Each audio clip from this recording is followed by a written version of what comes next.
नमस्कार. हरिओम. मी प्रदीप कान्ना पाटील, नवी मुंबई. काल आशा सोनाने मॅडम, नाशिक ओझर यांनी देवीचं मेडिटेशन घेतलं. असं म्हटलं जातं, नमः दैवे महादैवे शिवाय सततं नमः. नमः प्रकृते भद्राय नियता प्रणता स्मता. यादेवी सर्वभूतेषु मातृरूपेण संस्थिता. नमस्तस्यै नमस्तस्यै नमस्तस्यै नमो नमः. खरंच देवीचं जे मेडिटेशन होतं ना, इतकं छान झालं.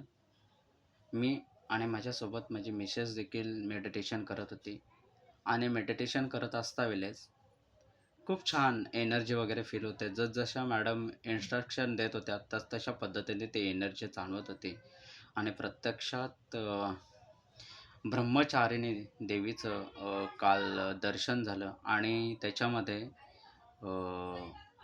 पहिल्यांदा मुखाचं दर्शन झालं देवीच्या आणि त्याच्यानंतर पूर्ण बाल अवस्थेमध्ये असलेल्या देवीचं सफेद वस्त्र परिधान केलेलं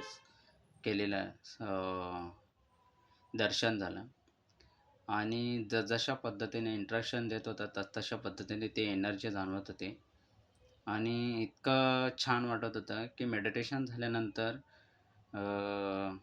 माझी जी छोटी मुलगी आहे 3 वर्षाची, की असं म्हटलं जातं, बालकाच्या तोंडून परमेश्वर काही जे वाक्य किंवा काही गोष्टी वधवून घेत असतात.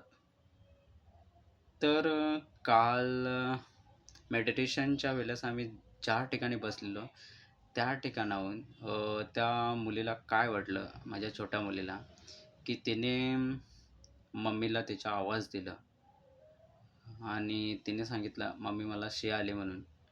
आणि माझी मिसेस जस्ट उठून तिकडे गेली आणि वरून मोठा विंचू पडला. आता ते विंचू मुलं आहे ना, की करेक्ट तो विंचू आहे ना मिसेसच्या डोक्यावर पडणार होता.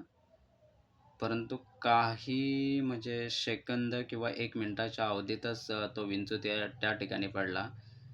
त्या मुलीमुळं म्हणजे त्या गोष्टी म्हणजे वाचली ती. आणि खरंच मोठा संकट होता किंवा मोठा काल होता. परंतु मेडिटेशनमध्ये की इतकी एनर्जी किंवा पॉवर असते ना, ते काल खरंच प्रत्यक्षात देवीने मला आहे ना, दर्शन दिलेलं आहे.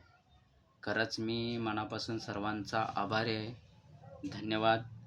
आणि ताईंना देखील आशा मॅडमला देखील मी धन्यवाद बोलेन. माझ्या सर्व ग्रुपला देखील मी धन्यवाद बोलेन, की खरंच प्रत्येकाने त्या मेडिटेशनमध्ये भाग घेतला त्या सर्वांना देखील मी धन्यवाद बोलेन. Thank you so much universal. Thank you so much universal. Thank you so much universal. Thank you so much. की मोठ्या काळातून मी किंवा माझ्या म्हणजे कोणाचा तरी घात होणार होतं, त्या संकटातून देवीनेच मला वाचवलेले. Thank you so much. मातृरूपेण संस्थिता, मातृरूपेण संस्थिता.